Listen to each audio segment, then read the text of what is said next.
সোমবার ভোর থেকে আন্তর্জাতিক অপরাধ ট্রাইব্যুনাল ঘিরে জোরদার করা হয় নিরাপত্তা ব্যবস্থা। ভেতরে প্রবেশ করার ক্ষেত্র ছিল বেশ কড়াকড়ি। সকাল 9:30টার দিকে ট্রাইব্যুনালে হাজির করা হয় সাবেক পাট মন্ত্রী গাজী গোলাম দস্তগীরকে। এরপরই কাশিমপুর কারাগার থেকে প্রিজন ভ্যানে আসেন সাবেক মন্ত্রী দীপু মনি। পরে কেরানীগঞ্জ কেন্দ্রীয় কারাগার থেকে একটি প্রিজন ভ্যানে হাজির করা হয় সালমান এফ রহমান, আনিসুল হক, রাশেদ খান মেনন, হাসানুল হক ইনু, ফারুক খান, তৌফিক ইলাহি, জুনায়েদ আহমেদ পলক সহ 13 জনকে। টাঙ্গাইলের একটি মামলায় রিমান্ডে থাকায় সাবেক মন্ত্রী ডক্টর আব্দুর রাজ্জাককে হাজির করা হয়নি। সকাল 11:15টায় শুরু হয় ট্রাইব্যুনালের বিচার কাজ। শুরুতেই চিফ প্রসিকিউটর তাজুল ইসলাম ট্রাইব্যুনালের কাছে বিগত আওয়ামী লীগ সরকারের 15 বছরের দুঃশাসন ও নির্যাতনের একটি সারসংক্ষেপ তুলে ধরেন।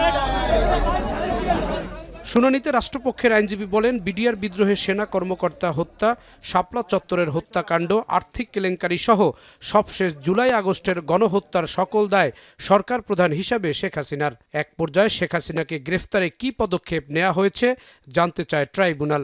এ সময় রাষ্ট্রপক্ষ জানান, শেখ হাসিনা ভারতে আছেন, তাকে দেশে আনার কাজ চলছে। একই সঙ্গে 1 মাসের মধ্যে তার বিরুদ্ধে আনা অভিযোগের তদন্ত শেষ করতে বলা হয়েছে। ট্রাইব্যুনালে হাজির করা 13 আসামিকে গ্রেফতার দেখিয়ে কারাগারে পাঠানোর নির্দেশ দেওয়া হয়েছে। একটা জাতির আকাঙ্ক্ষাকে দমন করে, গণহত্যা চালিয়ে, মানবতা বিরোধী অপরাধ করে ক্ষমতায় যে চিরদিন থাকা যায় না এবং বিচারের মুখোমুখি হতে হয়, আজকের দিনে এই আদালতের দৃশ্য দেখে ভবিষ্যতে বাংলাদেশের যারা স্বৈরাচারী হওয়ার স্বপ্ন দেখেন তারা যদি শিক্ষা গ্রহণ করেন, সেটা আজকের দিনের জন্য একটা বড় লেসন হবে বলে আমরা মনে করি। আজকে আদালতে আমরা এই অপরাধ সংগঠনের পেছনের যে পটভূমি আছে সেটা ব্যাখ্যা করেছি কিভাবে 2009 সাল থেকে ক্রমান্বয়ে একটা রাষ্ট্রযন্ত্রকে ক্রমান্বয়ে ব্যবহারের মাধ্যমে সমস্ত রাষ্ট্রীয় প্রতিষ্ঠানগুলোকে রাজনীতিকরণ, দলীয়করণ, পারিবারিকীকরণের মাধ্যমে একটা নিপীড়ক সংস্থায় পরিণত করেছে। আসামি পক্ষের আইনজীবীদের আইনি সহায়তা দেওয়ার অনুমতি দিয়েছে আন্তর্জাতিক অপরাধ ট্রাইব্যুনাল। মাননীয় ট্রাইব্যুনাল মঞ্জুর করেছেন যে হ্যাঁ, আসামি পক্ষের নিয়োজিত আইনজীবীগণ সুশৃঙ্খলভাবে ডিসিপ্লিনড ওয়েতে ওয়ান আফটার অ্যানাদার কথা বলতে পারবেন এবং আমরা সে আদেশও পেয়েছি। শেখ হাসিনা পলাতক থাকায় তার পক্ষে আদালতে কোনো আইনজীবী ছিলেন না।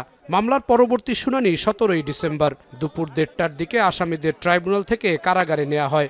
প্রিজন ভ্যানে তোলার সময় সাবেক এমপি মন্ত্রী সহ অনেককেই খোশ মেজাজে দেখা যায়। জুলাই আগস্টে ঘটে যাওয়া গণহত্যার বিচার করার প্রতিশ্রুতি নিয়ে পুনর্গঠিত হয় আন্তর্জাতিক অপরাধ ট্রাইব্যুনাল। আর সেই ট্রাইব্যুনাল থেকে 1 মাস আগেই শেখ হাসিনার বিরুদ্ধে জারি করা হয় গ্রেফতারি পরোয়ানা। গ্রেফতারি পরোয়ানা অনুযায়ী তাকে গ্রেফতার করা না গেলেও তার বিরুদ্ধে আনিত অভিযোগ 1 মাসের মধ্যে শেষ করার জন্য নির্দেশ দেওয়া হয়েছে। আর এর মধ্য দিয়েই ট্রাইব্যুনালের বিচার কাজ ত্বরান্বিত হলো। একই সঙ্গে আওয়ামী লীগ সরকারের আমলে প্রভাবশালী নেতা এবং মন্ত্রী এমপিদের উপস্থিতির মধ্য দিয়ে বিচার কাজও আরও এক ধাপ এগিয়ে গেল।